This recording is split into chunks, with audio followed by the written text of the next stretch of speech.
आज हम ऐसी दुनिया में रह रहे हैं जहां हमारा डेटा और प्राइवेसी ही सबसे प्रीशियस कमोडिटी है। Everyone wants to keep their data private, लेकिन दूसरी तरफ अगर ब्लॉकचेन्स की बात करें तो इसमें सारी इंफॉर्मेशन पब्लिक होती है। अब ये चीज अच्छी तो है क्योंकि ब्लॉकचेन पर ट्रांजैक्शंस पब्लिक होने की वजह से कोई भी इन्हें वेरीफाई कर सकता है, लेकिन सिक्योरिटी रीजंस के चलते हर कोई अपनी इंफॉर्मेशन को पब्लिक नहीं करना चाहता। ऐसे में प्रॉब्लम ये आती है कैसे इंफॉर्मेशन को सीक्रेट रखते हुए भी वेरीफाई कर दिया जाए। एग्जाम्पल के लिए इमेजिन कीजिए कि किसी क्लब में एंट्री करने के लिए मिनिमम एज 21 ईयर है। आप उस क्लब में एंट्री लेना चाहते हैं बट आप अपनी एक्चुअल एज रिवील नहीं करना चाहते। कुछ ऐसे ही प्रॉब्लम्स का सॉल्यूशन देता है जीरो नॉलेज। मैथमेटिक्स रियल्म से निकला ये पैराडॉक्सिकल टर्म फ्यूचर को अनलॉक करने की कैपेबिलिटीज रखता है। आज के वीडियो में हम इसी जीरो नॉलेज के बारे में बात करेंगे और जानेंगे कि कैसे काम करता है और कैसे फ्यूचर में हमारे डिजिटल लैंडस्केप को ट्रांसफॉर्म कर सकता है। अगर इन्फॉर्मेशन आपको वैल्यूएबल लगती है तो भी ग्लोबल राशिद को सब्सक्राइब करके बेल नोटिफिकेशन जरूर ऑन कर लेना। और हमारा जो ओल्ड यूट्यूब चैनल था जिसके ऊपर 2.5 लाख सब्सक्राइबर थे, उसे यूट्यूब ने डिलीट कर दिया गया था कि भाई आप यूट्यूब की पॉलिसी अगेंस्ट वीडियोस बना रहे हो, बिकॉज क्रिप्टो के ऊपर इंडिया में इश्यूज आ रहे हैं। तो इस चैनल को जरूर सब्सक्राइब कर लेना। और अगर आप सही से फंडामेंटल और टेक्निकल एनालिसिस सीखना चाहते हैं तो हमारी टीम के साथ व्हाट्सएप पर बात करके कोर्स परचेज कर सकते हैं या आप हमारे साथ टेलीग्राम पर भी कनेक्ट हो सकते हैं। अब आप क्लब वाले एग्जांपल को ही ले लीजिए। जीरो नॉलेज की मदद से होगा ये कि आप बाउंसर यानी कि वेरीफायर के साथ मैथमेटिकल ऑपरेशंस की एक सीरीज में इन्वॉल्व होंगे। इसमें हम अपनी एज का एग्जैक्ट नंबर तो नहीं डिस्क्लोज कर रहे हैं बट मैथमेटिकल प्रॉब्लम्स के थ्रू बाउंसर को नेसेसरी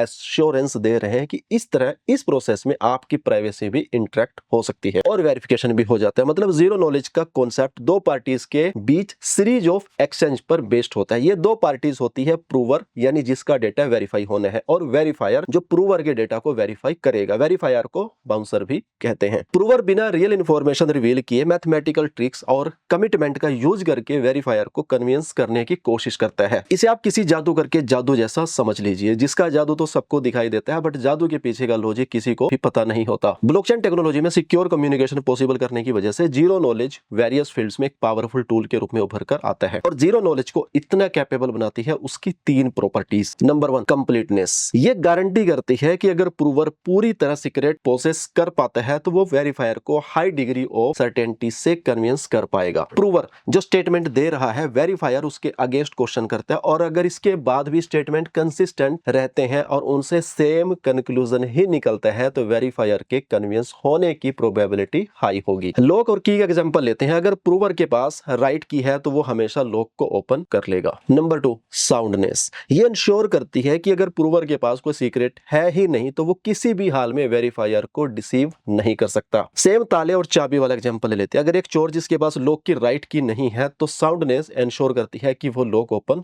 ना कर पाए। साउंडनेस की हेल्प से एक्सट्रीम कंप्यूटर रिसोर्सेज की हेल्प के साथ भी चीटर के वेरीफायर को कन्विंस करने की प्रोबेबिलिटी 0 होती है। ये प्रॉपर्टी आइडेंटिटी वेरिफिकेशन और सिक्योर इलेक्शन जैसे प्रोसेस में काफी यूजफुल होती है। Number 3, zero knowledge. Zero knowledge proof का डिफाइनिंग फीचर है जो इसे ट्रेडिशनल वेरिफिकेशन मेथड से अलग करता है। ये फीचर ये एंश्योर करता है कि वेरीफायर को सीक्रेट के बारे में सीक्रेट की एग्जिस्टेंस से ज्यादा कुछ और ना पता चले। आइए अब इस चीज को भी लॉक एंड की वाले एग्जांपल से समझते हैं। मान लीजिए प्रूवर के पास सही की है और वो डोर ओपन भी कर लेता है तो भी वेरीफायर को सिर्फ इतना पता होगा कि डोर ओपन हुआ है, उसे की नहीं दिखेगी। जो क्लब वाला एग्जांपल शुरू में लिया था उसकी हेल्प से समझे तो जीरो नॉलेज के यूज से वेरीफायर को ये तो पता चल जाएगा कि आपकी एज 21 प्लस है बट आपकी एग्जैक्ट एज कितनी है या आपकी डेट ऑफ बर्थ क्या है इसके बारे में वेरीफायर को कोई आइडिया नहीं लगेगा। जीरो नॉलेज प्रूफ को एक पावरफुल और वर्सटाइल टूल बनाने के लिए ये तीनों प्रॉपर्टीज एक साथ काम करती है। कंप्लीटनेस लेजिटिमेट एक्सेस इंश्योर करती है, साउंडनेस फ्रॉड से बचाती है और zero knowledge privacy safe guard करता है। आइए अब जीरो नॉलेज के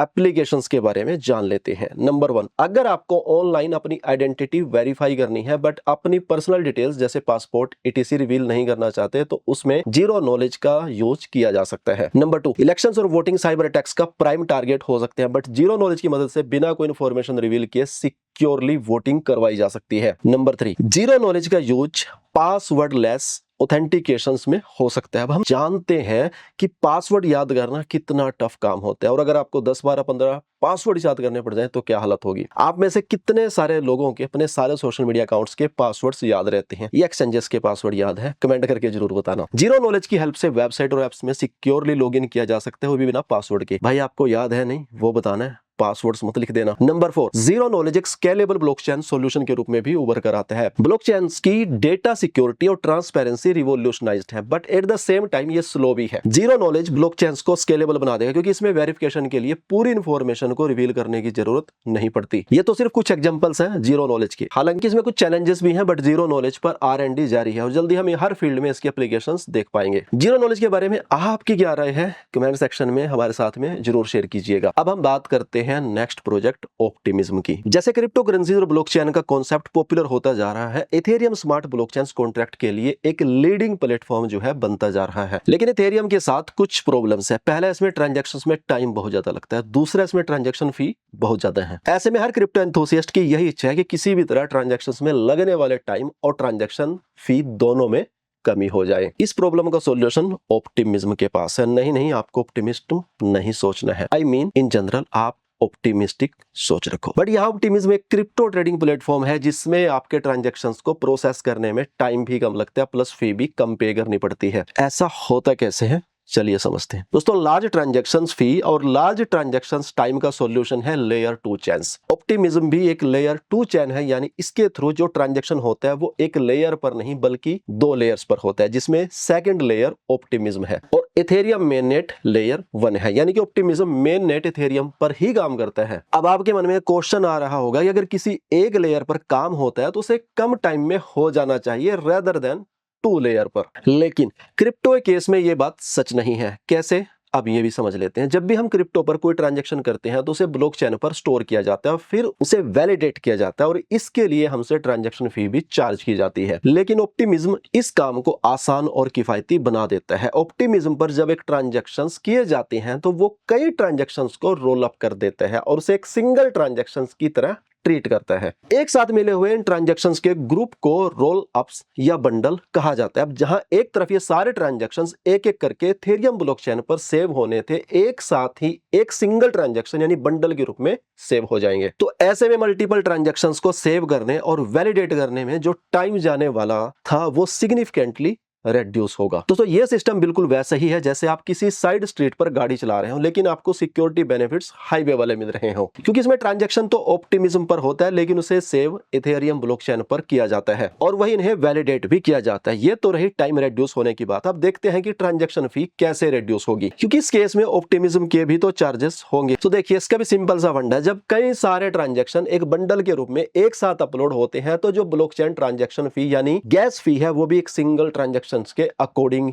ही लगती है। इसके बाद उस ट्रांजैक्शन फी को उन सब यूजर्स में बांट दिया जाता है जिनके इंडिविजुअल ट्रांजैक्शंस उस बंडल में थे। तो हो गया ना इजी। और अपने इन्हीं बेनिफिट्स की वजह से आज ये इतना पॉपुलर है कि आज Optimism second largest Ethereum layer 2 platform है। इसके स्मार्ट कॉन्ट्रैक्ट में total $6.5 billion locked as per December 2025। आपने तो समझ लिया कि ऑप्टिमिज्म पर ट्रांजैक्शंस होते कैसे हैं, लेकिन क्या आपको यह पता है कि इस प्लेटफॉर्म का नाम ऑप्टिमिज्म क्यों है और ये जो बंडल या रोलअप्स बनते हैं इन्हें ऑप्टिमिस्टिक रोलअप्स क्यों कहा जाता है? आपको यह तो पता ही होगा इथेरियम ब्लॉकचेन पर किसी भी ट्रांजैक्शंस को वैलिडेट करवाना होता है, लेकिन ऑप्टिमिज्म के केस में कहानी थोड़ी अलग है। यहां पर ट्रांजैक्शंस को तब तक वैलिड माना जाता है जब तक वो फ्रॉड प्रूव ना हो जाए। इंडियन जुडिशरी की भाषा में कहे तो innocent until proved guilty. Fraud proof complaint करने के लिए एक टाइम विंडो होती है जिस दौरान एक वैलिडेटर किसी गलत ट्रांजैक्शंस के अगेंस्ट फ्रॉड प्रूफ सबमिट कर सकता है और अगर कोई ट्रांजैक्शन गलत पाया जाता है तो जिस नेटवर्क नोड की तरफ से ये ट्रांजैक्शन हुआ होगा उसे पेनलाइज किया जाएगा। व्हाट इज ओपी टोकन, जिसके बारे में हम सब जानना चाहते हैं। फंडामेंटल तो कम, प्राइस पर ज्यादा बात करते हैं आप लोग। अब थोड़ी बात ऑप्टिमिज्म टोकन की कर लेते हैं। हर क्रिप्टो प्लेटफॉर्म का अपना टोकन होता ही है। सिमिलरली ऑप्टिमिज्म के टोकन को ओपी कहते हैं। ऑप्टिमिज्म ने अपना टोकन 31 मई को लॉन्च किया था। इस टोकन की टोटल सप्लाई 4.29 बिलियन रखी गई थी, जिसका 5% एयर ड्रॉप के लिए रखा गया था। एयर ड्रॉप यानी फ्री टोकन। हालांकि एयर ड्रॉप के लिए कुछ क्राइटेरिया भी था, जैसे कि यूजर ने 23 जून 2021 से 25 मार्च 2000 के बीच ऑप्टिमिज्म प्रोजेक्ट को एक से ज्यादा बार यूज किया हो। डिसेंट्रलाइज ऑटोनोमस वोटर्स और लेयर 1 के एक्टिव यूजर्स को भी इस क्राइटेरिया में रखा गया था। चलिए हम देखते हैं next, last but not the list, Celestia को। दोस्तों, सेलेस्टिया क्रिप्टो वर्ल्ड का हिस्सा जरूर है, लेकिन ये इथेरियम और बिटकॉइन दोनों से काफी अलग है। बेसिकली सेलेस्टिया एक मॉड्यूलर ब्लॉकचेन नेटवर्क है जो डेवलपर्स को ब्लॉकचेन बिल्ड करने और मेंटेन करने में हेल्प करता है। थोड़ा और स्पेसिफिकली बोला जाए तो सेलेस्टिया दूसरे ब्लॉकचेन्स को ये अलाउ करता है कि वो इस प्लेटफॉर्म को डेटा अवेलेबिलिटी और कंसेंसस लेयर के तौर पर यूज कर सके। जब इसे डेटा अवेलेबिलिटी लेयर के तौर पर यूज किया जाता जाता है तो ब्लॉकचेन इस प्लेटफॉर्म का इस्तेमाल अपना डेटा सिक्योरली पब्लिश करने के लिए कर सकती है। सेलेस्टिया को समझने के लिए पहले हमें यह समझना होगा कि मॉड्यूलर ब्लॉकचेन क्या होती है और ब्लॉकचेन मॉड्यूलरिटी का मतलब क्या होता है। दोस्तों, सेलेस्टिया का मेन नेट 31 अक्टूबर 2023 में लॉन्च हुआ था। उसी समय से ब्लॉकचेन इंडस्ट्री का मॉड्यूलर इरा कहा जा रहा था। क्या है ब्लॉकचेन मॉड्यूलरिटी और सेलेस्टिया कैसे काम करता है और क्रिप्टो वर्ल्ड के लिए क्यों जरूरी है? ब्लॉकचेन मॉड्यूलरिटी एक ब्लॉकचेन डिजाइन कॉन्सेप्ट है जो कि ब्लॉकचेन द्वारा परफॉर्म किए जाने वाले वेरियस फंक्शंस को सेपरेट करता है। दोस्तों, शुरू में जो ब्लॉकचेन प्लेटफॉर्म्स आए थे जैसे कि बिटकॉइन और इथेरियम, उसमें एक प्लेटफॉर्म ही सारे जरूरी टास्क जैसे कि consensus, data availability, execution, settlement वगैरह परफॉर्म किया करते थे। अब सारे टास्क एक ही प्लेटफॉर्म पर परफॉर्म हो रहे हैं, इसलिए इस टाइप की ब्लॉकचेन्स को मोनोलिथिक ब्लॉकचेन्स कहा जाता है। लेकिन मोनोलिथिक ब्लॉकचेन्स के अलावा एक दूसरा सिस्टम भी होता है जो कि होते हैं मॉड्यूलर ब्लॉकचेन्स। मॉड्यूलर ब्लॉकचेन्स में स्पेसिफिक फंक्शंस को परफॉर्म करने के लिए स्पेशलाइज्ड प्लेटफॉर्म होते हैं और सेलेस्टिया ऐसा ही एक प्लेटफॉर्म है। अब हो सकता है आपके मन में सवाल आ रहा हो कि जब सारी फैसिलिटीज एक ही प्लेटफॉर्म पर अवेलेबल हो तो फिर डिफरेंट स्पेसिफिक प्लेटफॉर्म्स की जरूरत ही क्या है? लेकिन ऐसा नहीं है। खुद से ही सोचिए, अगर सारे टास्क आपको खुद संभालने हो तो क्या आप उतनी एफिशिएंसी के साथ काम कर पाएंगे? जाहिरी तौर पर नहीं। इसलिए एफिशिएंसी इन स्पेशलाइज्ड प्लेटफॉर्म्स का एक मेन एडवांटेज तो होता ही है, लेकिन इसके अलावा डेवलपर्स के लिए भी ये आसान हो जाता है कि वो इस तरीके के स्पेशलाइज्ड प्लेटफॉर्म पर न्यू ब्लॉकचेन्स और डिसेंट्रलाइज्ड एप्लीकेशंस को डिप्लॉय कर सकें। अब हम समझते हैं सेलेस्टिया वर्क कैसे करता है। सेलेस्टिया दुनिया का सबसे पहला डेटा अवेलेबिलिटी नेटवर्क है। इसलिए सेलेस्टिया को समझने से पहले हमें यह समझना होगा कि डेटा अवेलेबिलिटी क्या होती है और इसमें सेलेस्टिया जैसे प्लेटफॉर्म्स की जरूरत क्यों है। सबसे पहले तो डेटा अवेलेबिलिटी को समझ लेते हैं। किसी भी ब्लॉकचेन नेटवर्क पर पार्टिसिपेंट्स किसी भी समय डेटा को वेरीफाई करने के लिए उसे डाउनलोड कर सकते हैं। यही डेटा अवेलेबिलिटी होती है। बेसिकली ये एक तरीके का सिक्योरिटी मेजर ही है जो यूजर्स को ये फैसिलिटी देता है कि वो ब्लॉकचेन पर होने वाले सभी ट्रांजैक्शंस को वेरीफाई कर सके। मेन प्रॉब्लम यहीं पर आती है क्योंकि ब्लॉकचेन से डेटा को डाउनलोड करने के लिए नोड्स की जरूरत पड़ती है और किसी ग्रोइंग ब्लॉकचेन्स के पूरे डेटा को डाउनलोड करना नॉर्मल नोड्स के लिए तो पॉसिबल नहीं होता, क्योंकि फुल नोड्स में ही ये कैपेसिटी होती है कि वो पूरे डेटा को डाउनलोड कर सकें। इसी मुश्किल को आसान बनाते हैं सेलेस्टिया जैसे प्लेटफॉर्म। सेलेस्टिया इस प्रॉब्लम को सोल्व करने के लिए दास नेटवर्क यानी कि डेटा अवेलेबिलिटी सैंपलिंग टेक्नोलॉजी का यूज करता है। इस टेक्निक में लाइट नोड्स का यूज किया जाता है। लाइट नोड्स बेसिकली वो नोड्स होते हैं जो पूरा ब्लॉकचेन डेटा डाउनलोड नहीं कर सकते। दास टेक्नोलॉजी में लाइट नोड्स का यूज छोटे छोटे पोर्शंस का सैंपल लेने के लिए किया जाता है। इन छोटे सैंपल्स की मदद से देखा जाता है कि ब्लॉकचेन पब्लिश हो गई है या नहीं। लाइट नोड्स कई राउंड्स में रैंडम सैंपलिंग करते हैं। जितने ज्यादा राउंड की सैंपलिंग होती है, डेटा अवेलेबिलिटी का कॉन्फिडेंस उतना ही इंक्रीज होता रहता है। जैसे ही कॉन्फिडेंस एक प्री डिटरमाइन लेवल पर पहुंच जाता है, light node available block data को कंसीडर कर लेता है और दास टेक्नोलॉजी का यूज करके सेलेस्टिया जैसे प्लेटफॉर्म्स ये इंश्योर करते हैं कि इथेरियम और बिटकॉइन जैसे ब्लॉकचेन प्लेटफॉर्म्स की सिक्योरिटी को कम किए बिना डेटा अवेलेबिलिटी की प्रॉब्लम को सुलझाया जा सके। दोस्तों, सेलेस्टिया भले ही पहला डेटा अवेलेबिलिटी प्लेटफॉर्म हो, लेकिन जैसे ही कोई चीज मार्केट में आती है तो उसके कंपटीशन में और भी सेम प्रोडक्ट्स मार्केट में आ ही जाते हैं। नियर डीए, अवेल और आइगन डीए भी कुछ ऐसे प्लेटफॉर्म्स हैं जो सेलेस्टिया के राइवल्स हैं। ऐसे में सेलेस्टियन के बीच कैसे स्टैंड आउट करेगा ये आने वाला टाइम ही बताएगा। अब हम बात कर लेते हैं टिया टोकन सेलेस्टिया की। मोस्टली क्रिप्टो प्लेटफॉर्म्स का अपना टोकन जरूर है, तो इस रेस में भला सेलेस्टिया कैसे पीछे रहता है? सेलेस्टिया ने अपने मेन नेट के साथ ही अपनी नेटिव क्रिप्टो करेंसी टिया भी लॉन्च कर दी थी। शुरू में टोटल सप्लाई के 6% टोकन्स का एयर ड्रॉप भी किया गया था। करंटली टिया का मार्केट कैप अराउंड 490 मिलियन है एज पर दिसंबर 2025। इस प्लेटफॉर्म्स के अंदर सेलेस्टिया के डेटा अवेलेबिलिटी सॉल्यूशंस को यूज करने के लिए डेवलपर्स टिया टोकन के माध्यम से ही फी पे कर सकते हैं। सेलेस्टिया बेस्ड रोल अप में टिया को एस गैस टोकन और करेंसी के तौर पर भी इस्तेमाल किया जाता है, क्योंकि सेलेस्टिया एक प्रूफ ऑफ स्टेक चेन है। इसमें यूजर्स टिया टोकन्स को स्टेकिंग के लिए भी यूज कर सकते हैं। चलिए दोस्तों, हम चलते हैं कंप्यूटर स्क्रीन के ऊपर टीए करके यानी कि टेक्निकल एनालिसिस तीनों कॉइंस के बारे में और डिटेल्स में समझते हैं। Telegram channel global Rashid family को जरूर ज्वाइन कर लेना, क्योंकि मोस्टली हम वो चार्ट वहां पर शेयर करते हैं, स्पेशली